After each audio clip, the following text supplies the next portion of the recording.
السلام علیکم ورحمۃ اللہ وبرکاتہ۔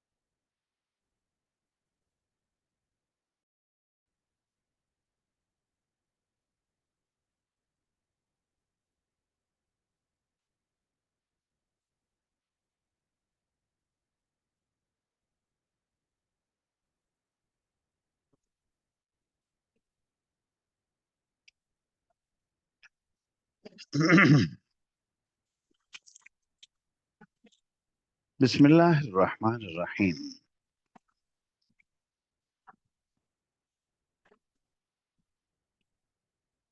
باب غزوۃ الحدیبیہ۔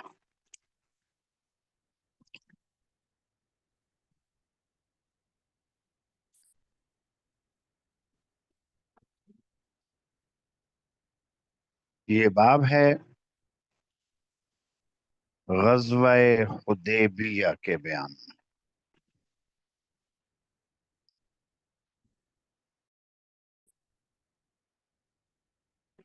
لقول اللہ تعالی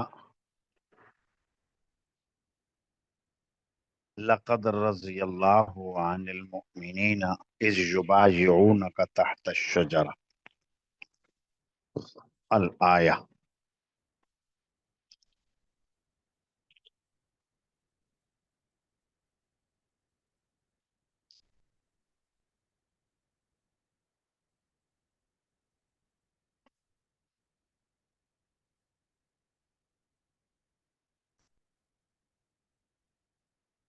غزوہ حدیبیہ کی تفصیلات تو روایات کے اندر آگے آتی رہیں گی۔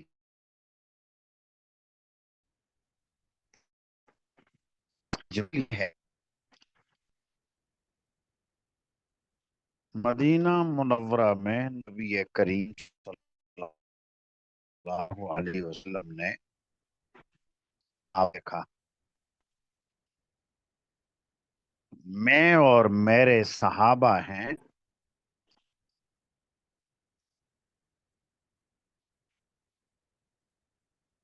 مکہ مکرمہ میں داخل ہوئے، عمرہ ادا کیا۔ پھر بعضوں نے حج کروایا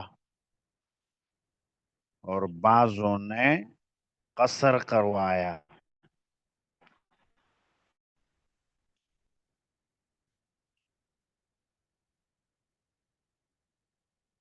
تو یہ خواب دیکھا، جیسا کہ سورہ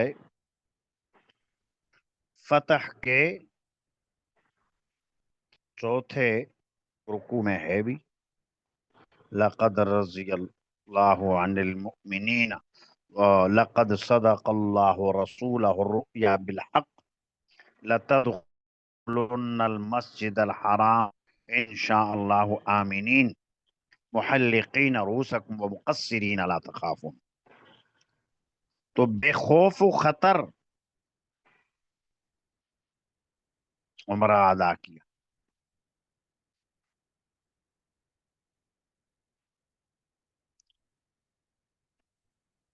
یہ خواب نبی کریم صلی اللہ علیہ وسلم نے صحابہ کرام کو سنایا،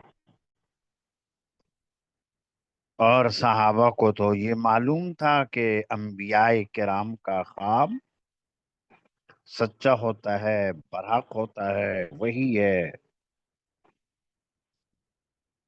ایک تو یہ بات، اور دوسرا یہ کہ مکہ مکرمہ سے نکلے ہوئے عرصہ ہو گیا صحابہ کو، آپ علیہ الصلوۃ والسلام کو،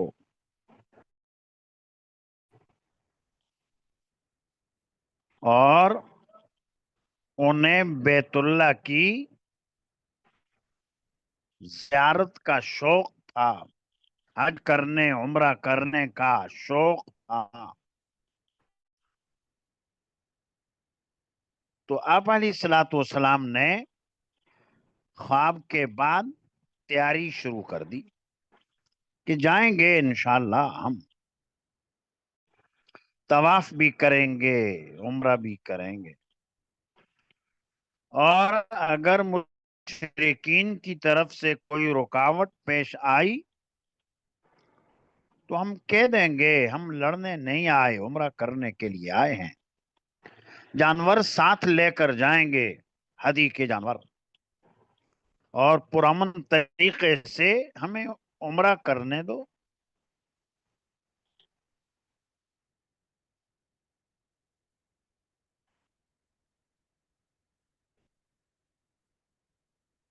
تو ابتدا میں عمرے کا احرام باندھا، اس لیے اس کو عمرۃ الحدیبیہ بھی کہا جاتا ہے۔ اور آگے چل کر حالات کشیدہ ہو گئے تو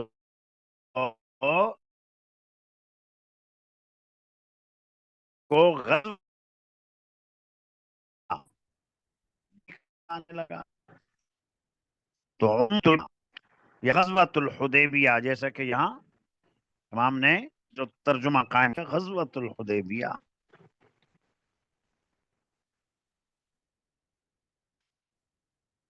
تو نبی کریم صلی اللہ علیہ وسلم ماہ ذی قعدہ کی پہلی تاریخ کو کا تھا، اور سن 6 ہجری صحابہ کرام کی ایک جماعت 1300 یا 1400 یا 1500 یا 15 سے بھی کچھ اوپر لے کر نکلے، ذوالحلیفہ پہنچ کر احرام باندھا۔ مدینہ طیبہ والوں کی جو سب سے پہلے میقات ہے وہاں سے، اور ایک صحابی جس کا نام بشر ابن سفیان تھا، حضور نے حالات کی خبر لینے کے لیے اس کو آگے بھیج دیا کہ قریش مکہ کا رد عمل کیا ہے۔ آپ علیہ السلام سفر میں ہی تھے، آگے غدیر اشتات نامی ایک مقام میں تو بشر نے آ کر اطلاع دی کہ قریش تو لشکر کر رہے ہیں اور وہ ہرگز داخل ہونے نہیں دیں گے آپ کو۔ اور قریش نے 200 سواروں کا ایک دستہ حضرت خالد بن ولید کی سربراہی میں مقدمت جیش کے طور پر روانہ بھی کر دیا ہے۔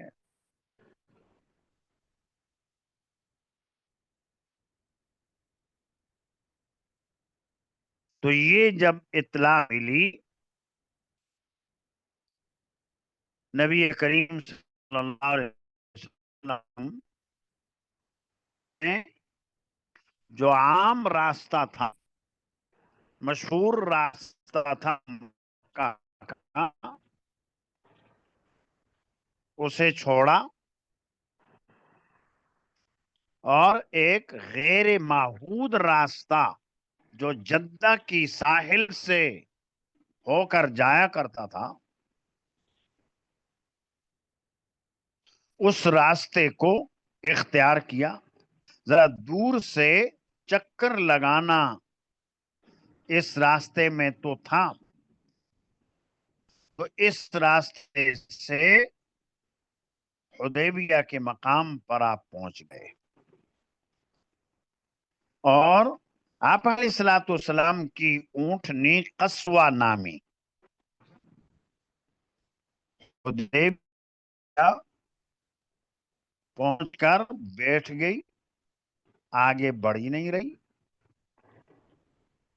کوشش کی چلتی نہیں،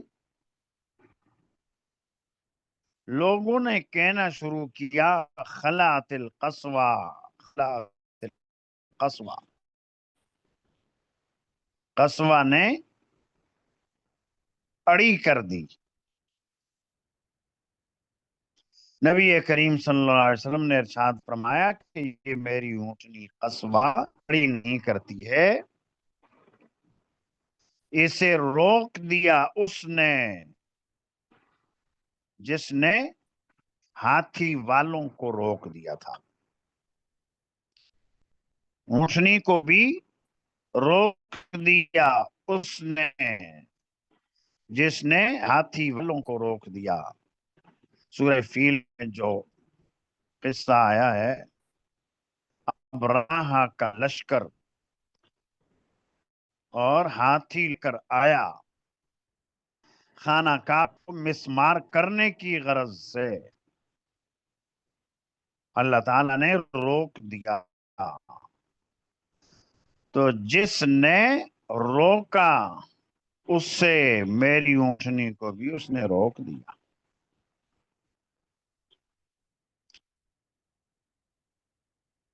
اس لیے کیا اسی کیفیت کے اندر ہم جائیں گے مکہ تو خطرہ ہے لڑائی ہو، اللہ نے اونٹنی کو روک دیا، لڑائی ہو، اور مکہ مکرمہ زمین حرم، اولم یرو انا جعلنا حرما آمنا،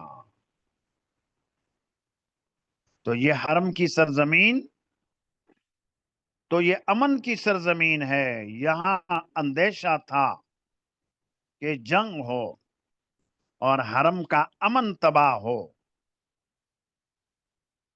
اس لیے حضور نے فرما دیا کہ ابرہہ کے لشکر کو حرم کی طرف بڑھنے سے اللہ نے روک دیا، امن کی جگہ ہے یہ حرم، اور یہ اونٹنی کو بھی اسی نے روک دیا۔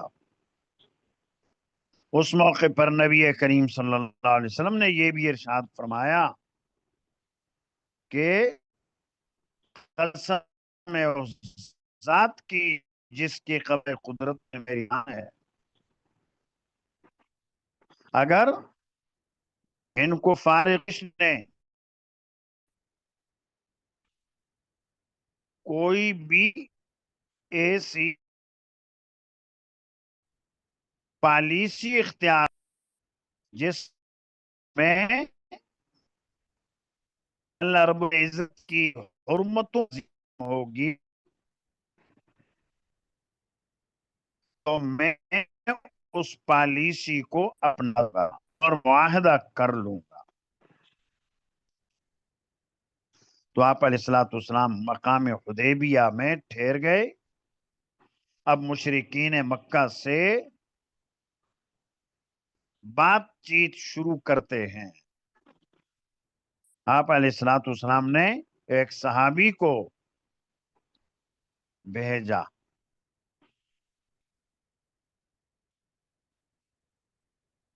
خراش ابن امیہ خزاعی، قبیلہ خزاع کا تھا، خراش نام تھا اس کا، قاصد بنا کر بھیجا کہ جا کر انہیں سمجھاؤ ہم لڑنے آئے نہیں، ہم عمرہ کرنے آئے، اجازت دے دو، عمرہ کر کے ہم طریقے سے ہم واپس چلے جائیں گے۔ تو خراش ابن امیہ مکہ پہنچے تو دیکھتے ہی کفار مکہ نے